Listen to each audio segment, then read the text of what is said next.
ಸಹಪಾಠಿಗಳ ಜೊತೆ ಆಟವಾಡುತ್ತಿದ್ದ 8 ವರ್ಷದ ಬಾಲಕಿ ಸಮೀಪದ ನೀರು ತುಂಬಿದ್ದ ಹೊಂಡಕ್ಕೆ ಬಿದ್ದು ಮೃತಪಟ್ಟ ದಾರುಣ ಘಟನೆ ನಿನ್ನೆ ಸಂಜೆ ಕಾಸರಗೋಡಿನ ಬಾಡಾರು ಸಮೀಪದ ಓಣಿಬಾಗಿಲು ಎಂಬಲ್ಲಿ ನಡೆದಿದೆ.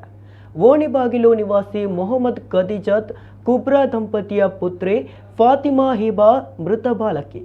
ನಿನ್ನೆ ಸಂಜೆ 5 ಗಂಟೆ ಸುಮಾರಿಗೆ ಈ ಘಟನೆ ನಡೆದಿದೆ. ಸಹಪಾಠಿಗಳ ಜೊತೆ ಆಟವಾಡುತ್ತಿದ್ದಾಗ ಬಾಲಕಿ ಆಕಸ್ಮಿಕವಾಗಿ ಹೊಂಡಕ್ಕೆ ಬಿದ್ದಿದ್ದಾಳೆ. ಜೊತೆಗಿದ್ದ ಮಕ್ಕಳ ಬೊಬ್ಬೆ ಕೇಳಿ ಮನೆಯವರು ಹಾಗೂ ಸ್ಥಳೀಯರು ಘಟನಾ ಸ್ಥಳಕ್ಕೆ ಓಡಿ ಬಂದು ಬಾಲಕಿಯನ್ನು ಮೇಲಕ್ಕೆತ್ತಿ ಕುಂಬಳೆಯ ಆಸ್ಪತ್ರೆಗೆ ದಾಖಲಿಸಿದರೂ ಜೀವ ಉಳಿಸಲಾಗಲಿಲ್ಲ.